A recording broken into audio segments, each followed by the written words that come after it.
Está no ar o programa Praça do Município, programa de 17 de dezembro de 2020. É o último programa deste ano, de 2020. Vamos depois fazer uma pausa para o Natal e o Ano Novo. Regressamos já em 2021.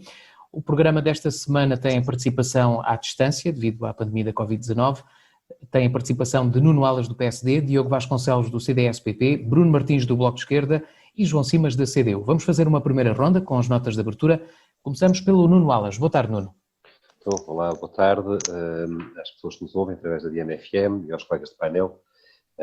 Duas notas, que vou tentar ser breve. A primeira, naturalmente, de umas palavras de pesar à família de António Doce, um agente da PSP, como toda a opinião pública sabe, faleceu no passado fim de semana no Distrito de São Brás, em Évora, vítima da estupidez de um ser que não bastava a praticar violência doméstica para com a sua companheira, como que depois de tentar ser travado ao estar a fazer isso, ainda teve a frieza e a animalidade, aliás, as imagens se comportam desta maneira, de matar o defensor da vítima que estava a tentar socorrer.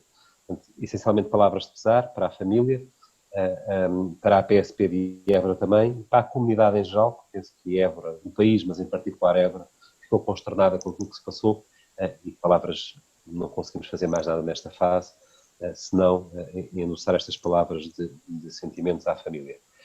Uma segunda nota, que é uma nota que é negativa, tem a ver com o desempenho deste executivo camarário, tem a ver com um pedido de acordo de regularização de dívida que foi hoje levado, foi ontem, aliás, quarta-feira, levado à reunião pública de Câmara Municipal. Pois bem, que este Executivo propôs uma regularização de dívidas de faturas de água não pagas às águas de Lisboa e Val do Tejo, no valor de cerca de 700 mil euros, isto faturas relativas aos meses de abril, maio e junho. Portanto, aliás, a fatura total destes 3 meses da compra de água da parte da Câmara Municipal foi cerca de 1,5 milhão de euros, a Câmara só pagou 720 mil euros e vem agora propor hoje, em reunião de Câmara e posteriormente à Assembleia Municipal, porque terá que passar pelo nosso crivo, a celebração de um acordo de regularização de dívida com as águas de Lisboa e Val do Tejo para pagar estes 720 mil euros. Isto significa uma coisa, que é as contas que andavam relativamente direitas do não aparecimento de dívidas, que era um dos trunfos que este Executivo tinha, não sabemos porquê, de repente este Executivo também começou a contrair dívida, nomeadamente junto dos fornecedores.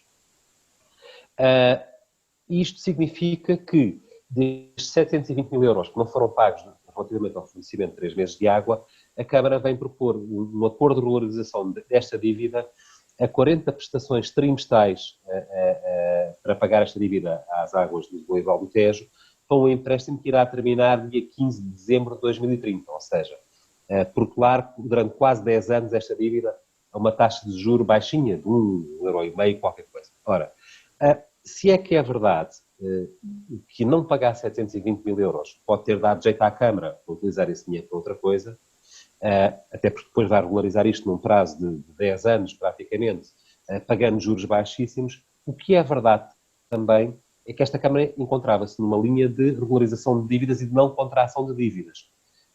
E é pela primeira vez num conjunto de anos, em que este Executivo andou sempre a criticar o Executivo PS das dívidas contraídas e não pagas, e é a primeira vez que a Câmara, ao que nós sabemos, não é? Julgamos saber,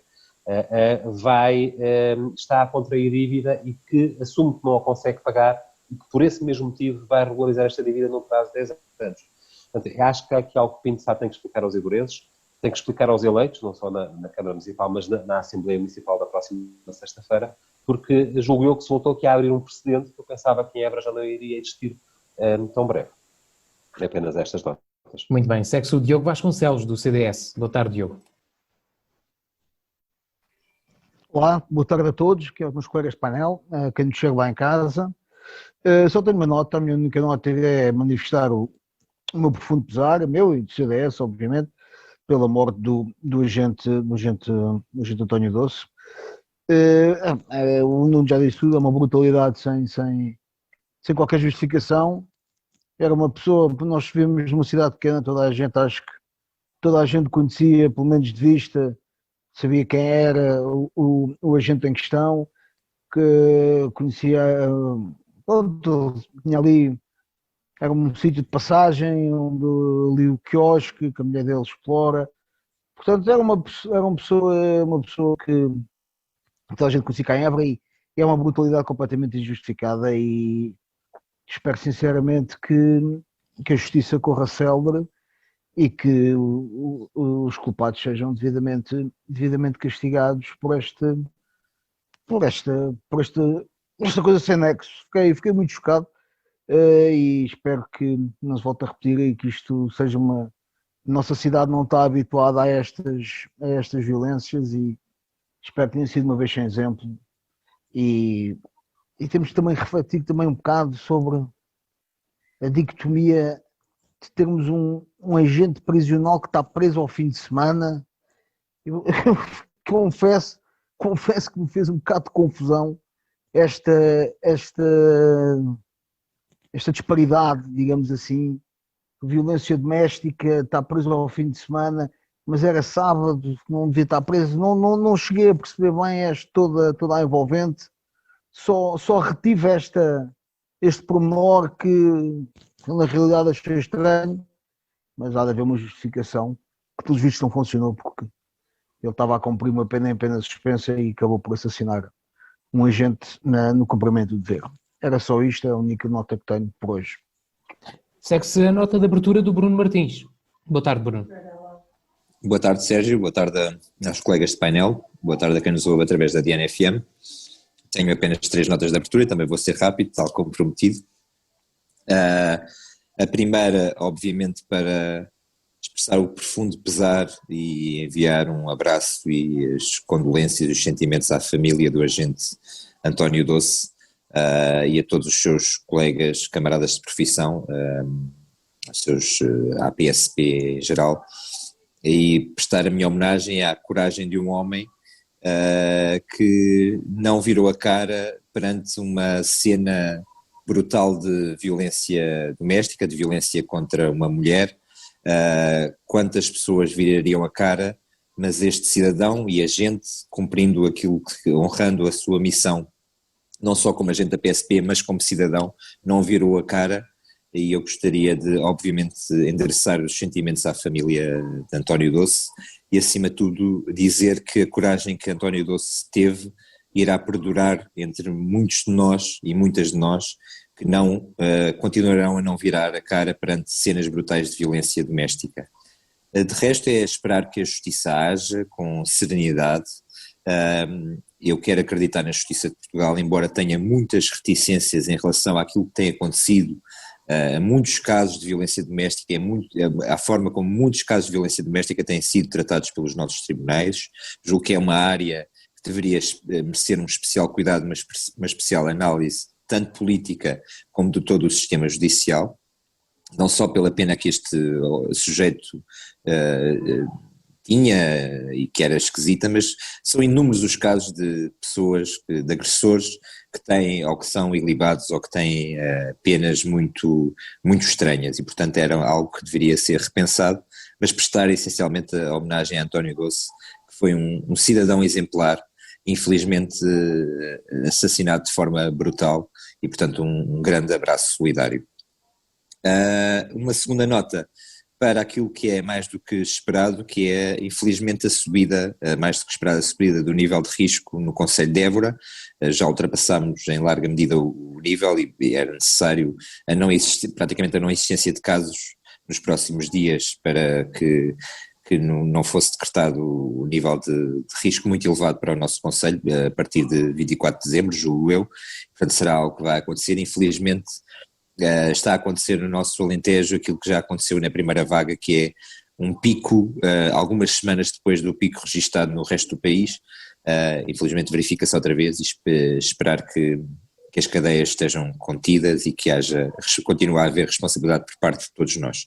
Uma última nota para aquilo que nos foi transmitido em relação ao Plano Nacional de Vacinação anti-Covid e esperar que o melhor dos cenários que é apontado se realize, desejar que tal aconteça e esperar que estejam criadas todas as condições para que, de facto, tal como nos foi afirmado, que 70% da população esteja vacinada, da população elegível esteja vacinada até ao final do primeiro semestre de 2021, esperar que tal acontecesse.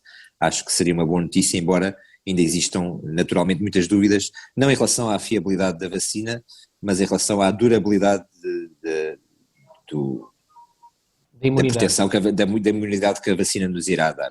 Mas esperar que se tivéssemos 70% da população vacinada no final do primeiro semestre seriam excelentes notícias.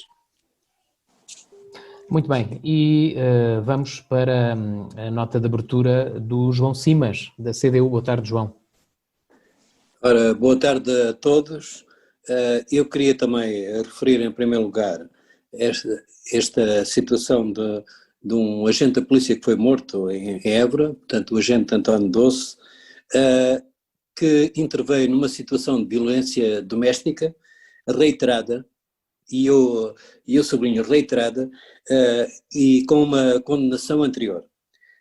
Este agente, que estava fora de serviço, fez um serviço público, exerceu a cidadania num Estado de Direito Democrático e mostrou uma coisa que é difícil já de encontrar muitas vezes, coragem para agir nessas situações. A minha pergunta também é, como é que é possível que um guarda prisional, mesmo depois de condenado, se mantenha em funções? Isso é um bocado estranho. O que é que terá acontecido para ele poder continuar nessas funções? O que é que ele fará lá nas suas funções? Não. Queria também aqui mais uma nota e depois uma reflexão. A nota é ainda a propósito da TAP. A semana passada falou-se na TAP e eu gosto que há alguns que estão muito indignados agora com esta questão da TAP se lembrassem quem é que privatizou a TAP. A TAP foi privatizada no governo de Passos Coelho e do governo do PSD e CDS. E foi vendida àquele senhor Neilman, que não sei se é um teste de ferro da Igreja Mormon, mas que já tinha antecedentes de falência de empresas, etc. E foram nomeados gestores do governo. Não sei o que é que lá fizeram. Há um que ainda continua lá, que é o Miguel Frasquilho, que no currículo que eu conheço era deputado do PSD. Portanto, essa gente toda tem que ser responsabilizada também pelos problemas da TAP. Agora, a reflexão que eu queria fazer era sobre algum jornalismo que anda por aí. Por exemplo, um tema que está desde há muito tempo na baila é a questão da extrema-direita. É bom pensar que a extrema-direita tem um deputado entre 230. Portanto, está-se a dar um ênfase demasiado. Teve 1,tal% nas últimas eleições. Portanto, não sei porque é que está a aparecer todos os dias e em todas as entrevistas fazem perguntas sobre esse deputado da extrema-direita. Acho também um bocado estranho uma certa confusão que aparece entre certos jornalistas e opinadores. Certos jornalistas deviam fazer perguntas com conhecimentos, fundamentando isso. Não, aparecem sobretudo a dar a sua opinião e parece que a sua opinião é exclusiva. E, mais ainda, alguns tornam-se um bocado agressivos quando aquilo não corresponde às ideias que eles têm pré-concebidas, aos preconceitos que eles têm. Portanto, a minha nota era mais nesse sentido. Bom, e além do mais, alguns desses escrevem livros a metro ou quilo sem obedecer uma regra essencial do jornalismo, que é as provas e o contraditório. Muito bem. Vamos lá então para a nossa ordem de trabalhos. Vamos olhar para... O ano está a terminar, 2020 é um ano para esquecer devido à pandemia da Covid-19, com muitas limitações, aquilo que muitos de nós nunca tinha passado, estamos a passar agora. Mas gostava que analisassem o que aconteceu no último ano, em termos nacionais, internacionais, locais, sobretudo, uma vez que são deputados municipais. Gostava que olhassem para 2020 e antecipassem também o próximo ano. Mas, obviamente, que fazer o balanço de um ano, 365 dias, e olhar para outro ano, para outros 365 dias, dava pano para mangas, mas eu peço comentários curtos. Começamos pelo Nuno Alas, do PSD. Ou seja, passando um bocadinho desde daquilo que é também confesso que não preparei muito bem este tema, porque ele dá asa a tanta coisa que eu acho que fará mais sentido conversarmos aqui todos um bocadinho e falando um pouco uns com os outros acerca daquilo que se passou. Cabe aqui tanta coisa que um aspecto que é muito importante e que tem a ver com o balanço deste ano, para além daquilo que foi a pandemia e os efeitos da pandemia, é naturalmente alguma mudança da orientação política que se confirmou agora nas últimas horas com o Colégio Eleitoral dos Estados Unidos a confirmarem Joe Biden como presidente dos Estados Unidos. Não esqueçamos que é o maior, o país de maior afirmação no mundo ocidental e diria no mundo inteiro, porque é o único que tem, embora Trump tenha tentado contrariar isso um pouco, tem uma veia democrática muito forte. É um país onde a democracia existe, onde existem muitos defeitos, mas onde a democracia ainda funciona. E isto é importantíssimo para o mundo ocidental, que a situação esteja clarificada e que Joe Biden, que embora para mim não tenha demonstrado para mim qualquer entusiasmo ou me tenha cativado, mas de termos um presidente nos Estados Unidos que respeite a democracia, acima de tudo que revalorize a relação com a Europa e que encontre nesta aliança atlântica entre a Europa e os Estados Unidos o eixo daquilo que são as sociedades democráticas ocidentais. No modelo económico, naturalmente, onde o liberalismo ou o neoliberalismo, mas onde o liberalismo exista, mas com respeito pela democracia. Eu acho que isto é tremendamente importante, até porque a União Europeia cada vez mais ia numa encruzilhada do mundo sem Europa. Uma ponte cada vez maior entre a China e os Estados Unidos e no meio uma Europa a cair a fundo, ainda para mais com o Brexit a decorrer e com o Reino Unido a sair da União Europeia e com todos os problemas que daí poderão advir. Portanto, este mundo sem Europa que se estava a construir, eu julgo que com a eleição de Joe Biden não resolverá tudo, mas ajudará ao reforço desta aliança atlântica.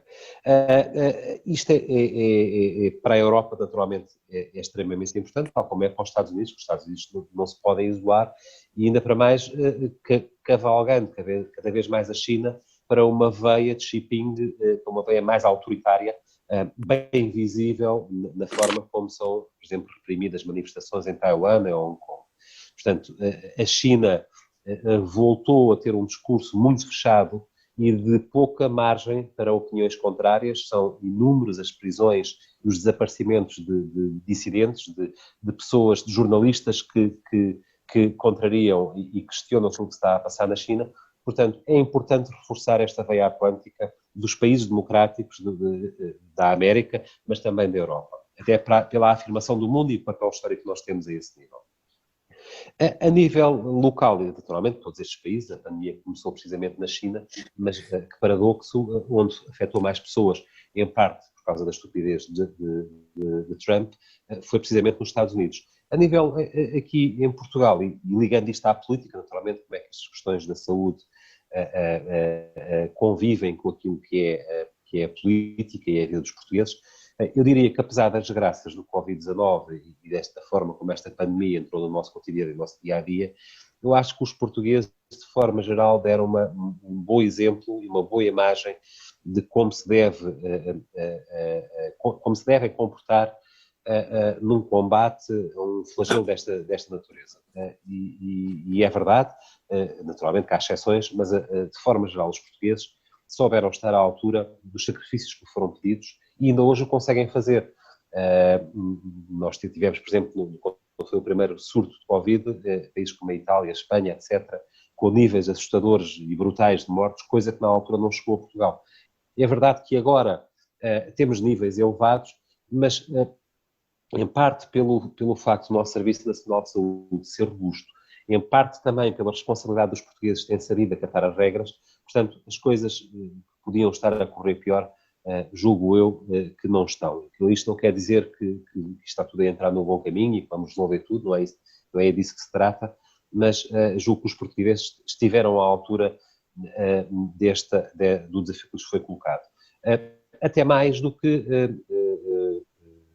as altas esferas políticas deste país, que, por vezes, no meio da pandemia, andaram a fazer agenda mediática e a servirem quase de papagaios e de discussão de temas, como alguns responsáveis políticos do nosso país, não só do governo, mas de outras esferas, em que às vezes parece que perdiam mais tempo a servir de comentadores, analistas de televisão, a falar sobre o Covid, o que é que se deve fazer, do que propriamente a exercerem os seus cargos. Quando temos órgãos técnicos ligados ao Ministério da Saúde, que assim têm a responsabilidade de definir orientações, emanar orientações técnicas para que as pessoas possam estar à altura e cumprir com aquilo que se é pedido.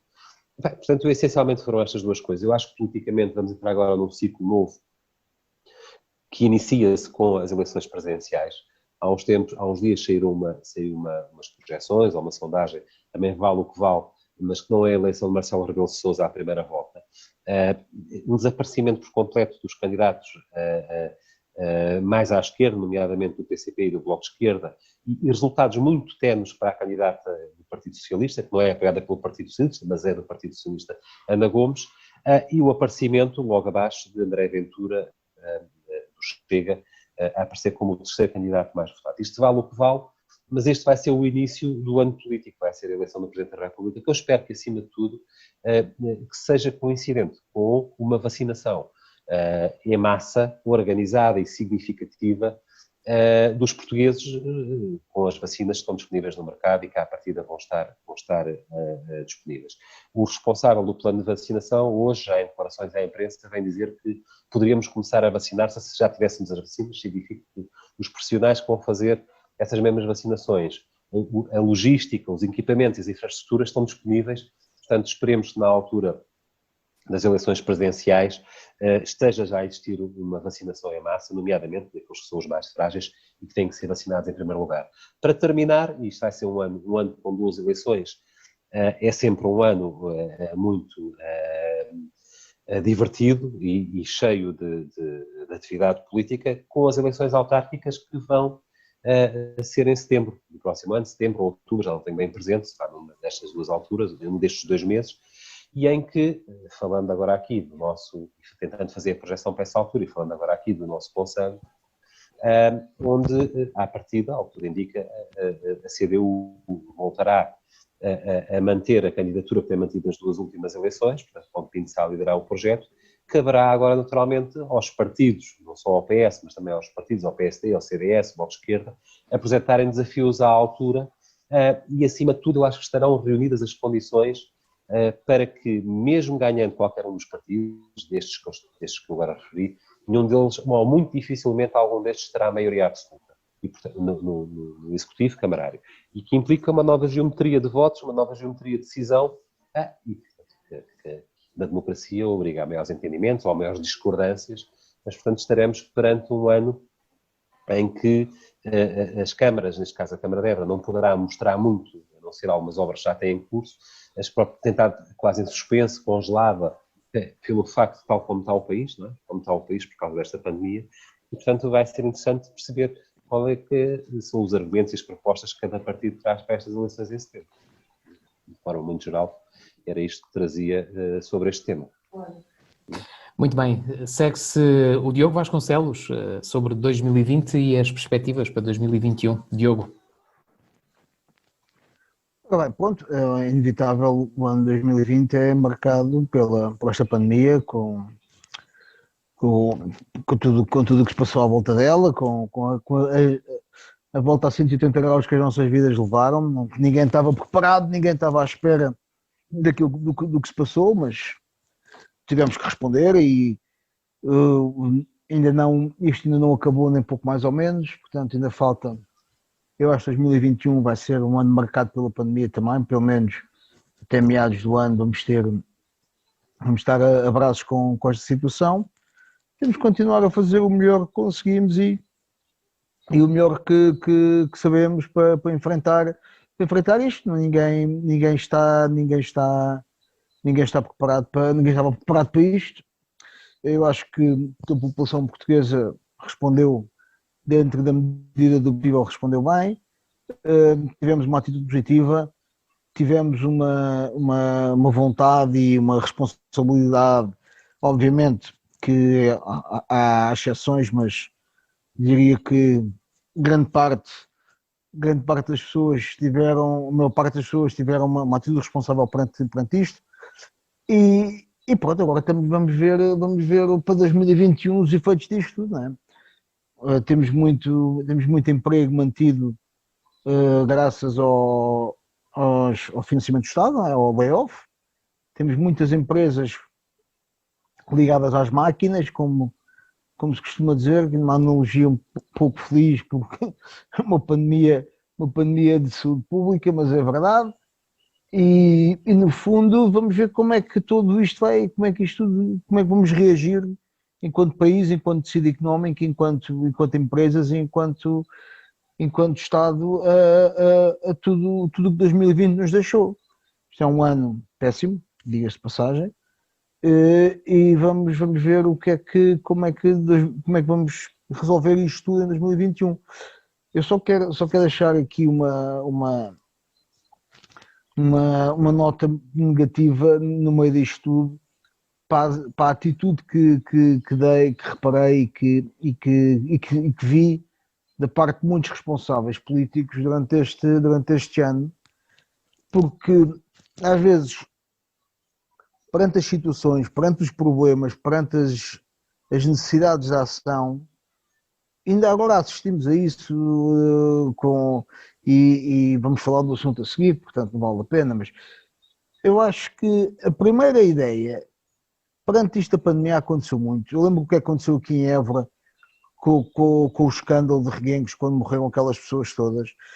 A primeira ação, a primeira ideia de muitos responsáveis políticos do nosso país e da nossa região, aqui do Alentejo, foi tentar que aquilo não lhes aterrasse em cima. Tentar passar as culpas, tentar desresponsabilizar-se, tentar fazer uma finta de corpo. Assistimos aqui, eu estou a dar o exemplo aqui de Reguengos, que foi gritante, não é? O presidente da Câmara de Reguengos, que era o presidente, por sua vez, o presidente do lar de Reguengos, onde morreram as pessoas, tentou de todas as maneiras e mais algumas desresponsabilizar-se da situação e não assumir as suas responsabilidades. Depois tivemos da Direção Regional de Saúde, tivemos toda a gente tentou culpar o vizinho do lado. E isso aconteceu durante toda a pandemia. Eu acho que os políticos deram, aqui em muitos casos, deram um mau exemplo, não acompanharam os esforços que os portugueses fizeram e merecíamos, em determinadas situações, ter tido melhores representantes e ter tido pessoas mais responsáveis e principalmente que não estivessem sempre preocupadas em se desresponsabilizar e em tirar de cima de si.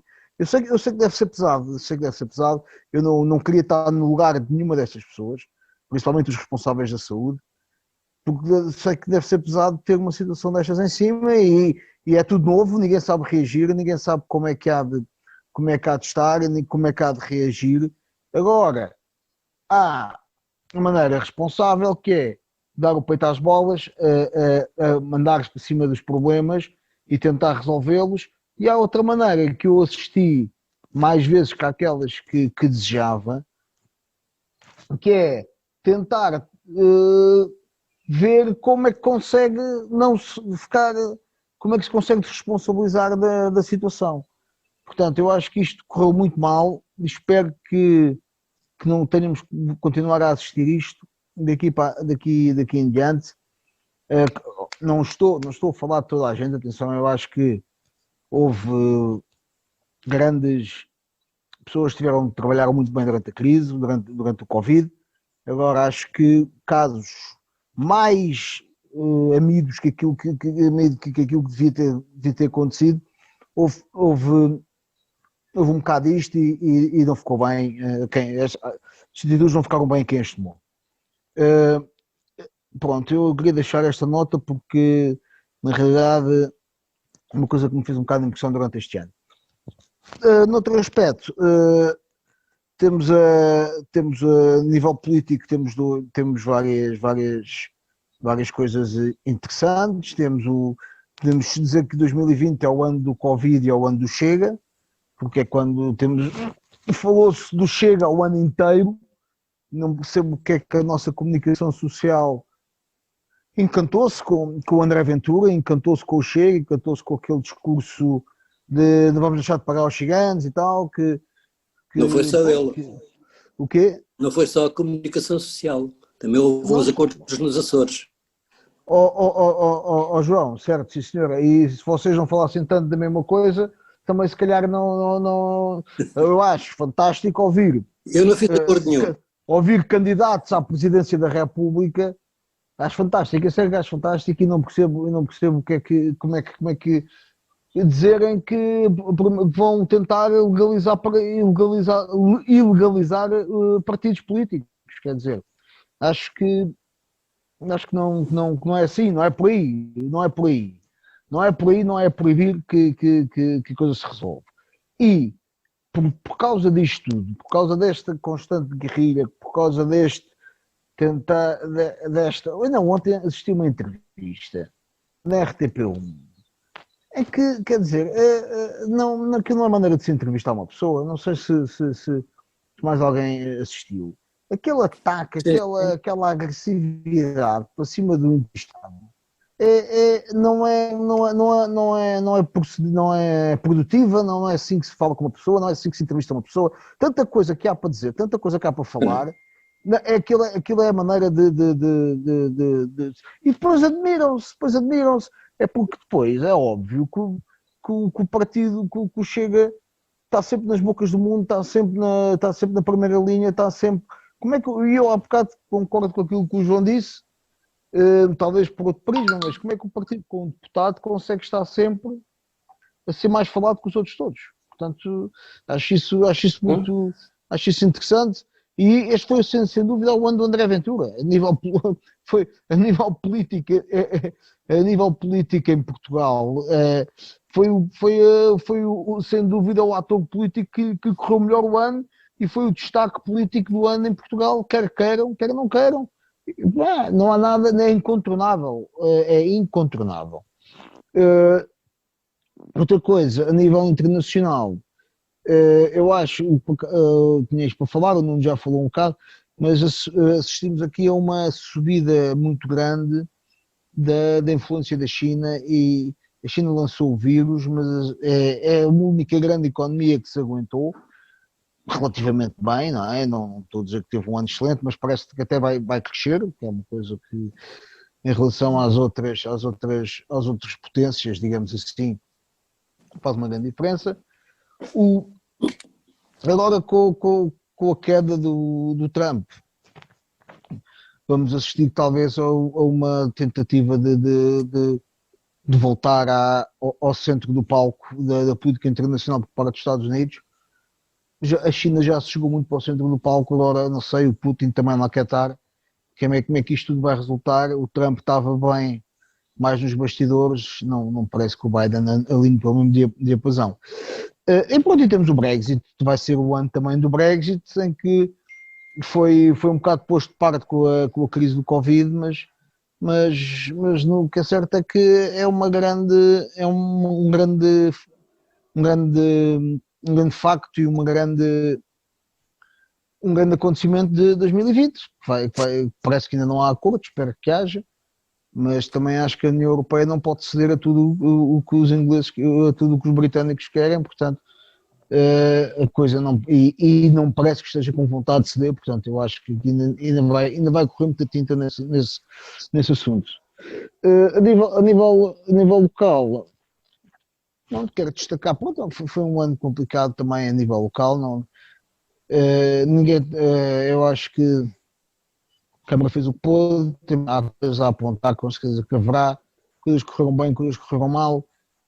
Destaco como acontecimento, não em Évora, mas no distrito vá a tragédia de Reguengos, para mim foi o que mais marcou o ano aqui na nossa região, e espero sinceramente, e digo isto sem nenhum sentido político, nem sem querer atacar, sim, vou terminar, sem querer atacar ninguém, espero sinceramente que a haver responsáveis por esta situação, eles sejam encontrados e sejam punidos de acordo com a lei, porque não, o que assistimos a Reguengos, volta aqui para acabar, foi vergonhoso e deixou-me com vergonha da política e dos políticos da nossa terra.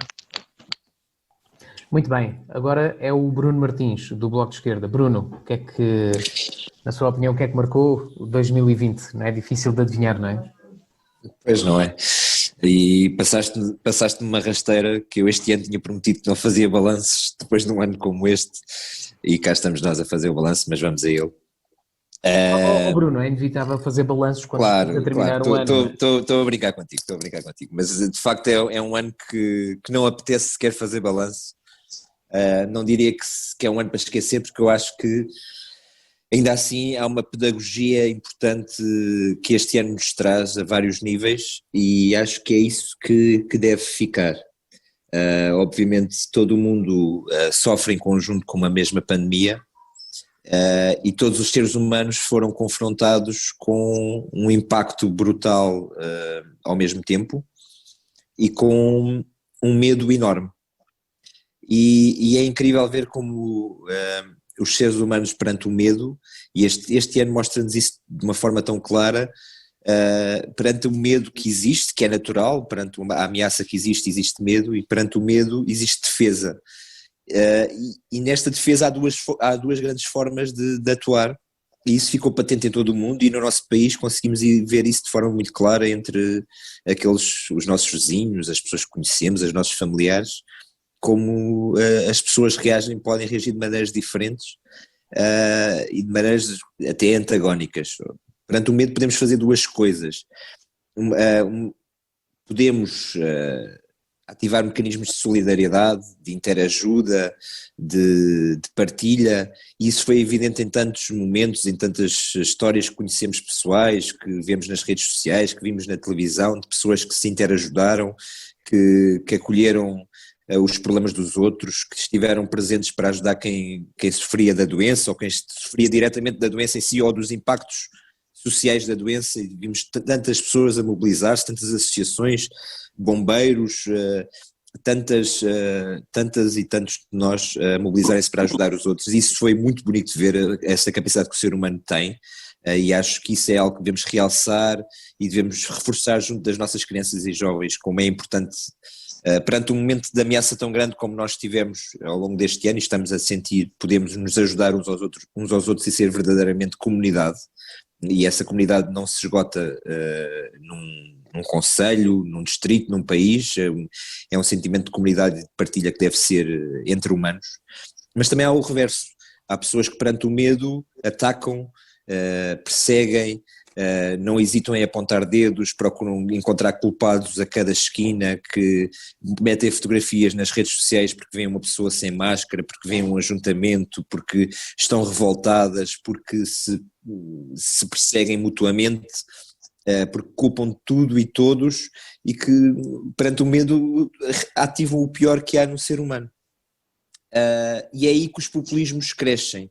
E, portanto, não é a comunicação social que cria o fenómeno Chega, o fenómeno extrema-direita, é a comunicação social, infelizmente em Portugal, a grande comunicação social nacional, quer vender, e percebe o que é que vende, e neste momento vende o populismo, porque perante este medo muitas pessoas reativaram estes sentimentos de perseguição, de encontrar culpados, e isso é a estrada aberta para os populismos desta vida, e é isso que gente sem escrúpulos explora, e por isso acho que é importante pôr o dedo na ferida. Nós podíamos ignorar André Ventura, mas não sei se essa é a melhor estratégia. Eu penso muito isso para mim, e portanto ele é apenas um escroque desta sociedade, um troca-tintas, alguém que explora os populismos, explora os ódios, e ele deve ser denunciado até à última gota, e quem o segue de forma a retirar o pior que há de nós humanos. A pandemia veio expor o pior que há de nós, mas também expôs o melhor que há de nós, e temos que retirar o melhor que há de nós e pôr em evidência também tanta solidariedade que houve. E esta pandemia expôs também de forma muito clara outra coisa, que eu julgo que os portugueses, e portugueses de uma maneira geral, sabem e evidenciam, mas estavam se calhar um pouco esquecidos. Por um lado, a importância do Serviço Nacional de Saúde. Acho que hoje em dia, mesmo quem atacava o Serviço Nacional de Saúde, quem achava que o Serviço Nacional de Saúde podia ser relegado para um segundo plano, já não tem coragem de dizer tal coisa. Nós sabemos hoje mais do que nunca a importância do Serviço Nacional de Saúde nas nossas vidas, no investimento sério do Serviço Nacional de Saúde. Foram os profissionais do Serviço Nacional de Saúde que deram a cara, deram a sua vida, deram o seu corpo perante esta pandemia. Nós devemos estar-lhes agradecidos, mas a melhor forma de lhes agradecer é continuar a investir no Serviço Nacional de Saúde. Porque eu julgo que o Serviço Nacional de Saúde respondeu muito bem dentro das condições que tem à pandemia, mas falhou em tudo aquilo que não é relacionado com Covid. Ficaram centenas de milhares de cirurgias por fazer, centenas de milhares de consultas por efetuar, muitos impactos não Covid que as pessoas sentem na sua vida e que levaram a patologias graves e em alguns casos a muitas mortes, a mortes acrescidas, porque o Serviço Nacional de Saúde não teve a capacidade necessária, infelizmente. E isso só nos diz uma coisa, que é, não devemos desinvestir no Serviço Nacional de Saúde, antes pelo contrário, devemos investir mais e a melhor forma de reconhecer o papel dos profissionais de saúde é dar-lhes mais colegas, dar-lhes também mais condições, obviamente, mas dar-lhes mais colegas para continuar esta batalha da pandemia, e como outras batalhas, nós temos sempre muitas batalhas ao nível da saúde em qualquer país para enfrentar. Da mesma forma, foi um ano também que a escola pública respondeu de uma forma brilhante. Nós lembramos bem como é que a escola encerrou e sabemos bem que uma escola que não estava preparada para isto, como reagiu nacionalmente de uma forma rápida, que infelizmente não chegou a todos como nós gostaríamos que chegasse, mas como a escola pública reagiu de forma rápida para garantir o ensino aos jovens deste país. E como continua a reagir em regimes mistos, com poucos professores, com poucos auxiliares da ação educativa, mas como tem sido um pilar tão importante na nossa sociedade. Portanto, a pandemia também nos traz evidências de algumas coisas boas, de nos relembrar que nós temos que reforçar estes pilares da nossa democracia, que são o Serviço Nacional de Saúde e a escola pública. Lançando 2021, são exatamente esses pilares que eu espero que nas eleições presidenciais sejam reforçados e que tenhamos uma Presidente que saiba fazer cumprir a Constituição de uma forma séria e que saiba quais é que são os pilares da democracia. E, portanto, espero que 2021 seja um ano de uma aposta no Serviço Nacional de Saúde, nos serviços públicos, na escola pública, no investimento público, na proteção do emprego para responder a esta crise económica e social que estamos a viver, que vamos atravessar, que se vai agudizar e, portanto, só uma resposta pública forte é que pode dar mais condições de vida às pessoas. E é isso que eu espero para 2021, a começar nas eleições presidenciais. Muito bem. Agora vamos para o João Simas, da CDU, com a sua opinião sobre este ano que está a terminar, João. Ora, este ano não é para esquecer. Este ano não é para esquecer, é para refletir sobre o que se fez e sobre o que se podia fazer de forma diferente. Eu tinha aqui isto preparado para 3 níveis, mas podemos ir fazer até uma segunda ronda, se for possível. Claro que aqui a questão essencial deste ano foi o Covid, não é? Com as suas disparidades, com as suas diversidades a nível mundial, não esquecendo que por trás disto tudo há uma sociedade desigual e há países que são desiguais também. Queria sublinhar também, no caso português, a solidariedade entre as pessoas, apesar de tudo. Espera-se, já está dentro de uma crise económica, vamos ver se consegue minimizar isso, até que enfim já se chegou a um acordo com certos países como a Hungria e a Polónia, pode ser que isso dê algum resultado. Há aspectos psicossociais, digamos, como o medo, que eu tenho um certo receio que ele venha para ficar, porque isso pode ter muitas implicações. Eu começaria aqui mais localmente e depois passaria a uma análise mais internacional, nacional e internacional. Em relação aqui a Évora, a região, um aspecto que foi importante foi a questão do hospital, que vinha sendo adiado e parece que agora está em bom caminho. É um hospital que é regional. Em relação aqui ao município, é bom lembrar que há obras que estão em curso, como seja, e algumas já estão quase acabadas, e algumas dessas obras são em situações um pouco difíceis, porque nós somos património mundial, temos, portanto, aqui um casco histórico muito antigo, e, portanto, é preciso fazer escavações arqueológicas e é preciso um cuidado especial. Como no Palácio Dom Manuel, que já está o Garcia de Rezende, com o parque de estacionamento, o Salão Central, as escolas como a Escola de Samamed, que, portanto, está em curso. Há outros projetos que também vão começar no próximo ano, se assim for possível, já há financiamento para isso, como seja o terminal dos autocarros no Rossio, o aqueduto, investimentos na rota de montado, investimentos no edifício da ex-rodoviária. Foi um bocado difícil conseguir isso, porque não era financiável à partida. Centros de convívio em São Miguel de Macedo, Horta das Figueiras, Santo António, obras na Escola da Malagueira. Portanto, estão coisas em curso e outras que já foram preparadas e que espero que no próximo ano continuem.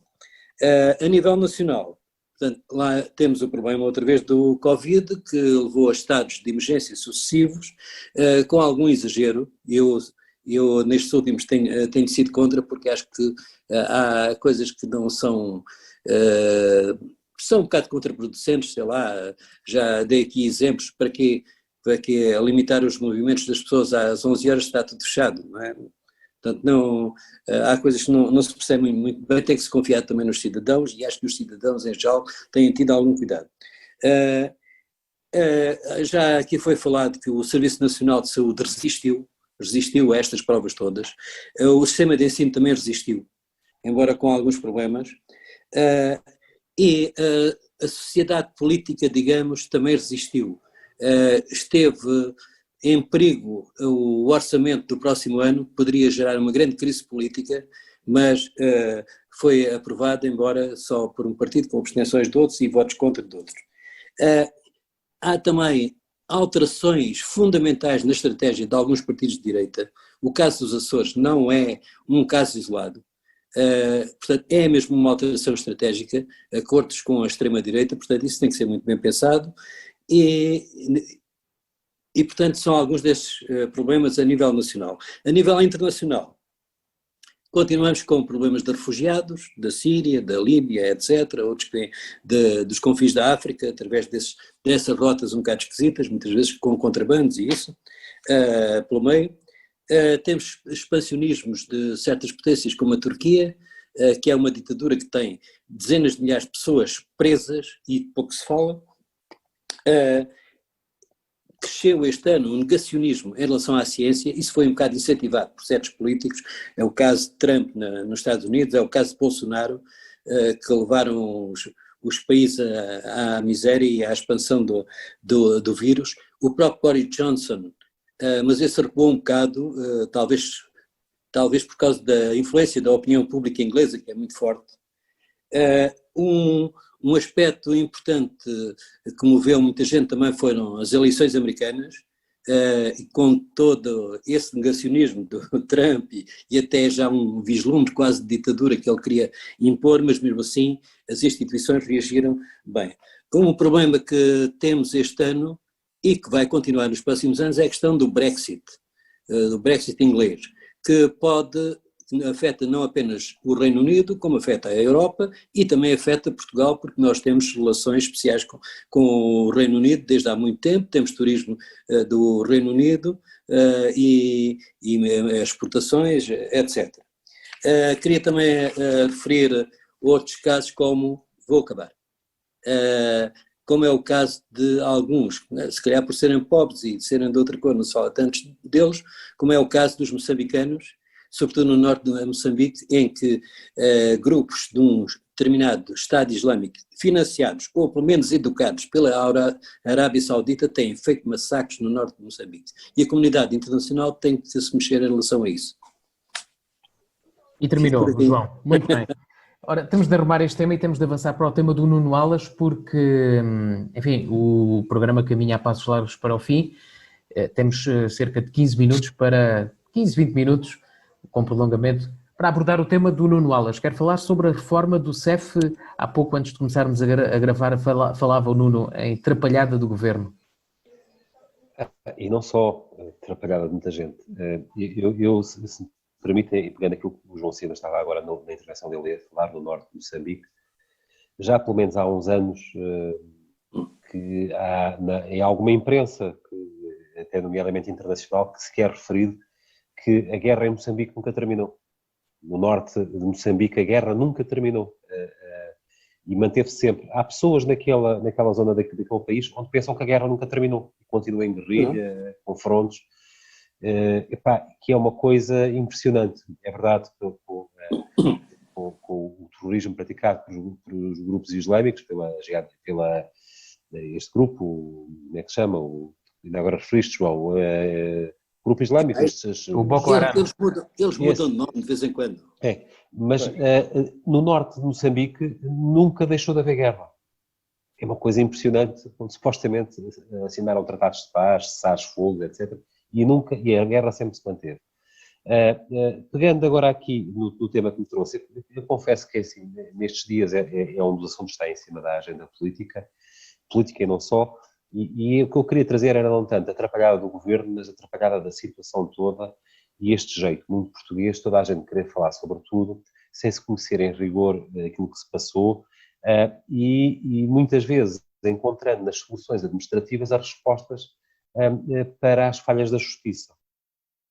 Isto começou com o Presidente da República a marcar a agenda e a exigir, entre aspas, que houvesse consequências políticas no governo acerca deste episódio, seguida com afirmações do responsável máximo, que é o comandante máximo da PSP, Magina da Silva, a referir que devia haver uma reformulação do CEF, que deveria ser integrado na PSP e serem uma única força, passando para os raspanetes de António Costa, dizendo que Marcelo Rebelo de Sousa, Presidente, não se deve meter por regra em assuntos que são da responsabilidade do governo, com o Ministro da Administração Interna, que passado algum tempo veio reivindicar, coitadinho, esteve sozinho durante não sei quantos meses a tratar deste assunto, e que todos os outros partidos e toda a opinião pública andou adormecida, quando ele, afinal, ele é que, em tempo, deu conta deste problema, mas depois não passa por aqui com uma demissão da responsável do CEF, mas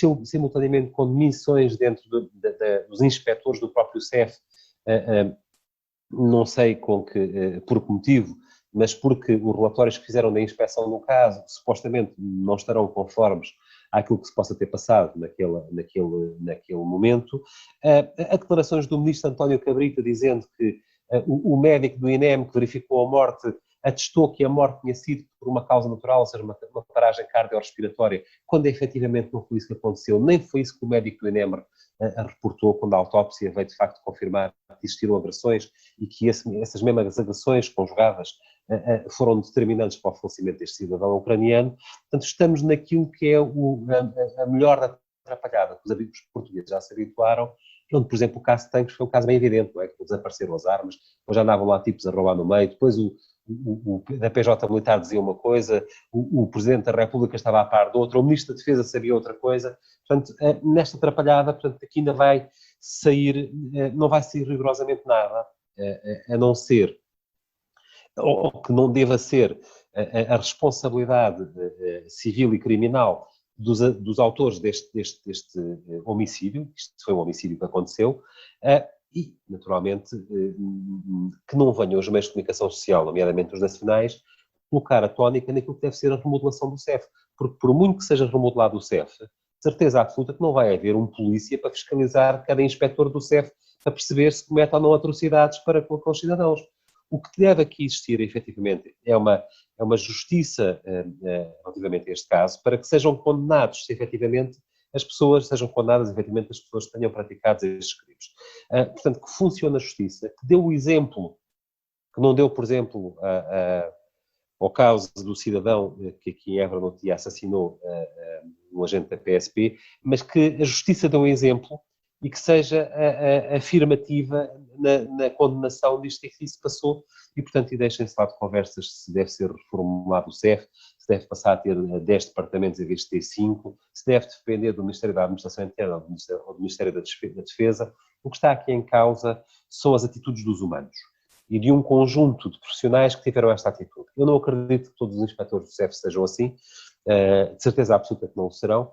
Portanto, que se faça justiça para este caso e que se deixe esta névoa de política e névoa de entretém político em torno da remodelação do CEF para a resolução deste problema. Portanto, que a justiça possa ser aplicada e que, de facto, sejam encontrados os responsáveis e que sejam condenados a título de exemplo, até porque fizeram duas coisas. Fizeram o que fizeram a um cidadão, e isso constitui-se como um crime, e fizeram algo não tão grave, mas igualmente grave, que é a imagem de um partido que já às vezes tem práticas pouco abonatórias e condenadas pela Amnistia Internacional, a imagem de um país que nós entendemos como tolerante e democrático, lá fora na opinião pública, como um país que assassina imigrantes que estão à guarda dos serviços públicos, onde tudo deveria acontecer, menos isto. Pode acontecer, as pessoas podem ter que voltar para trás, não têm condições para ficar, não cumpriram os requisitos, tudo bem, mas voltem com dignidade, porque são seres humanos que com certeza não vêm para Portugal só porque lhes apeteceu, vêm por algum motivo. Muito bem. Diogo Vasconcelos, do CDS-PP, sua opinião sobre este caso. Peço um comentário rápido, porque estamos um bocado apertados de tempo. Ora, eu acho que este caso é um bocado na linha daquilo que eu referi há bocado quando fiz o balanço do ano, que é as tentativas, às vezes patéticas, de certos membros do governo e certos responsáveis de sacudirem a água de cima do capote de determinadas situações. Isto é sempre prática corrente neste governo. Nós assistimos eu nem sei como é que é de chamar aquilo que se passou em Tanques, mas aquela atrapalhada monumental, aquele acumular de situações ridículas que culminaram num ex-ministro da Defesa sentado no banco dos réus e numa cena verdadeiramente patética da nossa democracia e dos nossos representantes. Eu lembro que o Ministro da Defesa não é um tipo qualquer, é o Ministro da Defesa. Como o Ministro do Interior também não pode ser uma pessoa que esteja fragilizada. E neste caso do CEF, eu acho que o que se passou é de uma extrema gravidade. Foi morto, torturado, um cidadão que estava à guarda do Estado português. Portanto, o Estado português tem responsabilidades diretas no assunto. Não podemos dizer que a culpa é do inspetor, a culpa é da diretora do CEF, é do diretor português, a culpa é do Estado. Todos eles estavam em representação do Estado português, porque o caso é da mais alta gravidade. E nós assistirmos ao espetáculo triste, digamos, que foi aquela conferência de imprensa do ministro Eduardo Cabrita na passada sexta-feira. Eu não percebo sinceramente esta obsessão do ministro António Costa em aguentar ministros. Eu acho que até é contraproducente para ele a dada altura, porque eu acho que o ministro Eduardo Cabrita está com um déficit de autoridade bastante grande. E depois aparece o comandante nacional da PSP a fazer aquelas declarações, o Presidente da República ele já disse que alguém devia ter, o Presidente da República mandou um recado, velado, mas um recado, para haver uma substituição no Ministério da Administração Interna. O António Costa, como acha que ele é que manda no governo, e tem razão, não quis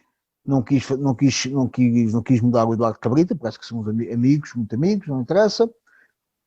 E vamos assistir ao Presidente Marcelo a minar a autoridade do Ministro Cabrita durante os próximos tempos, é o que nós vamos assistir. Tenho praticamente a certeza disto. E aquelas declarações, nomeadamente quando ele diz bem-vindos à defesa dos direitos humanos, eu acho que é de uma gravidade e de um desplante que não tem paralelo nos tempos mais próximos. Eu concordo com o Nuno, não vale a pena reformular CEF nenhum, pode haver, há com certeza diversas coisas a melhorar em termos de instalações, em termos disto, em termos daquilo. Agora, não vamos pôr as culpas no CEF por um ato desumano dos inspectores do CEF, quer dizer, não vamos pôr as culpas na estrutura. Os relatos que tenho e que tenho ouvido nos últimos tempos, nomeadamente até através do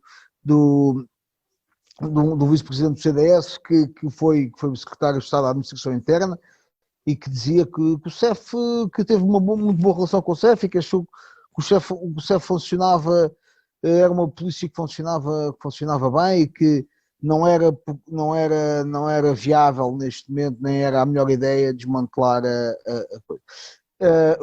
a polícia do CEF. Não, eu acho que eu continuo, eu sinceramente continuo e fiquei um bocado espantado com toda a atuação do ministro Eduardo Cabrita nisto. Passaram 9 meses. Passados 9 meses começou a apurar as responsabilidades políticas neste caso. Isto é de uma gravidade enorme. Muito bem, eu acho Diogo. que, só para terminar, toda a situação, e já agora quero fazer aqui outra referência, que é outra conferência de imprensa, só para acabar, que assisti, que foi dos funcionários ao sindicato do CEF, em que a dada altura o presidente do sindicato diz: se houvesse melhores instalações isto não acontecia. Quer dizer, nada disto justifica. Eu acho que andamos todos aqui um bocado a tentar justificar o injustificável, e um cidadão foi torturado à guarda do Estado português e parece que ninguém quer ir ao cerne da questão, e eu acho que o ministro Eduardo Cabrita tem que sair, e já devia ter saído, e mais Muito bem, rapidamente. fica registado. Bruno Martins do Bloco de Esquerda. Sim, sobre este caso haveria muito a dizer, mas vou tentar ser breve. Em primeiro lugar... Já agora o Bloco de Esquerda também pede a demissão do ministro, não é? Acho que qualquer pessoa que vê que o ministro está morto politicamente deve alertar quem ainda não reparou que ele está morto politicamente e, portanto, não tem qualquer viabilidade de continuar. É tudo demasiado grave, a situação é grave, as declarações dele são inaceitáveis e, portanto, mais tarde ou mais cedo vai acabar por sair, e seria bom para o governo que saísse quanto antes, para não manchar mais todo o governo, mais do que já está neste caso. E está neste caso porque este é um caso grave deste cidadão, porque foi torturado até à morte, mas não é caso isolado. Em primeiro lugar, eu gostava de dizer que no CEF temos profissionais, a maior parte dos profissionais são dedicados e competentes, e portanto não devemos confundir e dizer que todos os inspectores do CEF torturam pessoas, e portanto isso deve ser afastado da mente das pessoas, e não é esse o discurso do Bloco de Esquerda. Agora, é facto que a Provedora da Justiça tem vindo a alertar há anos e anos para aquilo que são espaços de impunidade nas instalações temporárias dos aeroportos. Tem acontecido situações demasiado graves, a Provedora de Justiça escreveu por demasiadas vezes sobre este assunto, e tanto o Governo como o Presidente da República ignoraram olimpicamente estes alertas. E, portanto, este é um caso grave, mas é a soma de outros casos graves que já aconteceram nestas instalações.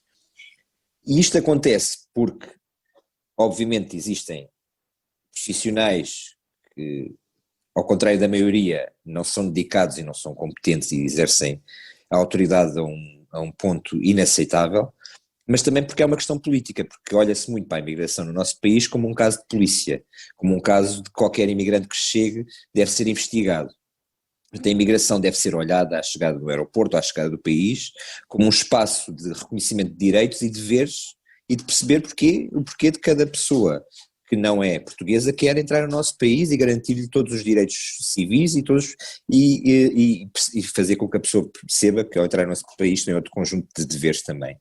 E portanto a reestruturação do CEF deve ser uma reestruturação política de imigração, mais do que uma reestruturação de se o CEF, como o Nuno dizia, tem mais ou menos departamentos ou o que quer que seja. E portanto isto não é um caso de trapalhada, é um caso por um lado de justiça, para quem cometeu os crimes, mas também é um caso político sério. Não só o governo do Presidente da República ignoraram olimpicamente todos os factos que existiam e que tinham sido alertados, como depois tem uma comunicação inaceitável. O Ministro da Administração Interna a querer atirar areia para os olhos e a dizer que foi ele o único que fez alguma coisa ao que alertou, quando inúmeras personalidades, partidos, associações alertaram durante meses para a gravidade dos factos, e por outro lado um Presidente da República que convoca o Comandante Nacional da PSP nas costas do Ministro da Administração Interna, que tem a distinta lata de dizer que não telefonou à viúva da vítima para não abrir uma exceção. Estamos a falar do Presidente da República que telefonou para as manhãs da Cristina Ferreira, telefonou para Ronaldo quando teve Covid. Estamos a falar de Marcelo Rebelo de Sousa, que telefona a tudo e mais alguma coisa quando quer aparecer na televisão e não telefona à viúva de uma vítima, de uma pessoa que foi torturada por um serviço público. Isso sim e portanto, que tipo de presidente é que queremos para este país? Um presidente que diz este tipo de coisas. Depois temos um governo que quer segurar à força um Ministro da Administração Interna que também perdeu toda a autoridade e a somar isto temos um Comandante Nacional da PSP a falar de coisas que não lhe competem. E portanto, alguém meta ordem na casa e alguém que queira discutir seriamente a política da imigração, mais do que a reestruturação do CEF. Isso sim é importante porque o que está em causa são direitos humanos, direitos civis, e isso é que deve ser salvaguardado num Estado de Direito. E é isso que eu e o Bloco de Esquerda esperam. Então sim, mas vamos lá então à sua opinião, para terminarmos o programa. Ontem estive a consultar novamente este livro, não sei se vê. É de uma filósofa que é Hannah Arendt, em que ela faz um estudo, que ainda hoje é um estudo importantíssimo, sobre as origens do totalitarismo. E ela tem umas frases muito interessantes a propósito da polícia. Eu com isto quero diferenciar os contextos, estamos a falar dos anos 20, 30, etc., e estamos a falar e neste momento estamos noutra época, e não estou a dizer que os membros do CEF sejam todos assim. Mas ela diz, entre outras coisas, que o Estado-nação, incapaz de prover uma lei para aqueles que haviam perdido a proteção de um governo nacional, transferiu o problema para a polícia. Recebeu a autoridade para agir por conta própria, a polícia, para governar diretamente as pessoas. Nessa esfera da vida pública já não era um instrumento para executar e fazer cumprir a lei, mas havia-se tornado autoridade governante independente do governo e dos ministérios. Portanto, eu queria focar aqui este aspecto. A polícia faz parte de um órgão executivo e quem manda na polícia é o governo. A Assembleia da República fiscaliza, a Assembleia da República faz leis, os tribunais julgam e, portanto, diz que está tudo separado. E o Presidente da República recebe os projetos de lei, promulga ou veta ou manda para o Tribunal Constitucional. Portanto, isto está tudo muito bem descrito na Constituição. Com isto quer dizer que, por exemplo, o chefe da polícia não pode estar a dizer, não pode estar a anunciar na televisão que vai reestruturar as polícias. Isso compete ao Governo. A Assembleia da República depois fiscaliza ou não. Queria ainda referir, neste caso, que a situação dos imigrantes, sobretudo de países muito vulneráveis, como é o caso da Ucrânia, onde o Estado não funciona muito bem, onde há muita pobreza, as pessoas chegam aqui, depois de fazer um grande investimento na viagem, numa situação de fragilidade, não conhecem a língua, não conhecem os costumes, não conhecem as leis e, portanto, são alvo fácil de certas situações. Este problema não começou agora. Eu acho interessante certas indignações passados 9 meses. Foi há 9 meses que a pessoa foi torturada e assassinada. E agora é que surgem todas estas situações em que se fala de um escândalo, etc. Pouco me interessa o ministro. Eu estou farto de ver ministros admitirem-se e as coisas continuarem na mesma. Lembro, por exemplo, aquela ministra Constança Urbano de Sousa que se demitiu quando foi dos fogos. Como é que está a floresta portuguesa? Está mais ou menos na mesma. Portanto, o que me interessa é resolver os problemas. Eu o que não quero é que isto aconteça novamente. Nem nesta situação, nem em situações, digamos, mais pequenas, entre aspas. Agora, reestruturar a polícia no meio desta confusão, no meio destas indignações, algumas muito seródias, não acho também muito bem. Isto tem que ser visto com calma, com calma. Interessa verificar o que é que aconteceu mesmo, interessa levar os responsáveis também a tribunal e depois estrutura-se o que há para estruturar, mas sem ser de modo precipitado, senão ficamos na mesma. Só outra coisa, quem está a aproveitar também muito isto é a tal extrema-direita. Muito bem, já vamos muito para lá do tempo do programa. Quero agradecer a vossa participação mais uma vez. Gravámos o programa à distância para evitar os riscos da Covid-19. Vamos fazer uma pausa de 2 semanas. Regressamos no início de 2021. Boa tarde. Posso dizer só uma coisa? Diga, João. Tem de ser rápido. É que durante 6, 8, 9 meses passaram um tempo a dizer que não devia haver atividade política. Espero que esses que andaram aí a dizer vergonha, vergonha, ou não fazem campanha eleitoral ou fazem só por videochamada. Bom Natal, João. Bom Natal. Bom ano. Bom ano, bom Natal. Fiquem então os votos de todos. boas festas para os nossos ouvintes. Boa tarde.